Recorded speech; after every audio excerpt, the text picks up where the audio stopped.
అందరికీ ప్రైజ్ దలాడండి. మరి మనం కొలస్సి పత్రిక గురించి చెప్పుకుంటున్నాం కదా. కొలస్సి 3, 12, 13 ఎందుకు అనంటే జంప్ చేశాను అవన్నీ మనం ముందుగానే చెప్పుకున్నాం. అయితే కొలస్సి 3 అధ్యాయం 12, 13లో మనం చూసినట్లయితే కాగా దేవుని చేత ఏర్పరచబడిన వారును పరిశుద్ధులను ప్రియులునైన వారికి తగినట్లు. అంటే మనం దేవుని చేత ఏర్పరచబడిన వారం కదా. మరి పరిశుద్ధపరచబడిన వారం అంటే పరిశుద్ధులుగా మరి ప్రియులు నైన వారికి తగినట్లు.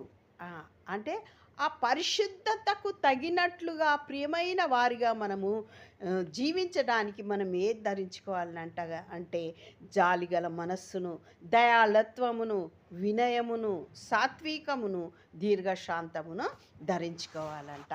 అయితే మనం కొలస్సి 3:10 మీరు పరిత్యజించి జ్ఞానము కలుగు నిమిత్తము దాన్ని సృజించిన వాని పోలిక చొప్పున నూతన పరచబడుచున్న నవీన స్వభావమును ధరించుకొని ఉన్నారు. ఇవన్నీ కూడా నవీన స్వభావం. పాత వికక్షలు, మరి అమర్యాదగా జాలి లేని మనసు, దయాళత్వం లేని మనసు, సాత్వికం లేని మనసు, అంటే దేవునికి విధేయులు లేని మనస్సునంతా మనం వదిలేసి నవీన స్వభావముని ధరించుకోవాలన్నట్టు మనం ఇప్పుడు చెప్పుకున్నట్టు.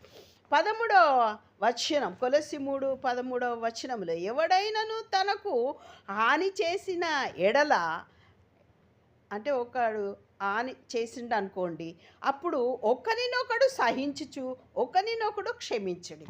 ఒకవేళ నీకు అనిపించింది అనుకో, నాకు ఈయన హాని చేసిండు అని, అయ్యో హాని చేసిండు అని నీకు అనిపించినా కానీ నువ్వేం చేయాలట, వాళ్ళని క్షమించాలి. ప్రభు మిమ్మును క్షమించిన లాగున, ఎందుకంటే మనం ప్రభువును పోలిన జీవితము జీవించాలి ఇక్కడ పరిశుద్ధులం కాబట్టి. ఆ విధంగా ప్రభు మిమ్మును క్షమించలాగున మీరును క్షమించుడు. ఎందుకంటే 14వ వచనం, వీటన్నింటిపైన పరిపూర్ణతకు అనుబంధమైన ప్రేమను ధరించుకోవాలి. అంటే ఇవన్నీ చెయ్యాలి అని అంటే మనలో ఏముంటుందండి? ప్రేమ. ప్రేమ ఉంటే క్షమించగలుగుతాం. ప్రేమ ఉంటే మనకు దయ పుడుతుంది. ప్రేమ ఉంటే మనం వినయం చూపెడతాం. ప్రేమ ఉంటే సాత్వికం చేయగలుగుతాం. ప్రేమ ఉంటే మనం వారి ఏడల దీర్ఘశాంతం కలిగి ఉంటామన్నట్టు. 15వ వచనంలో క్రీస్తు అనుగ్రహించు సమాధానము మీ హృదయములలో ఏలుబడనీయ, అంటే ఎప్పుడు కంటిన్యూషన్గా ఆ సమాధానాన్ని మన హృదయాలలో ఏం చేయాలంటే ఏలనివ్వాలన్నట్టు. ఆ విధంగా అందుకే కదా మనం మీరందరూ ఒక్క శరీరము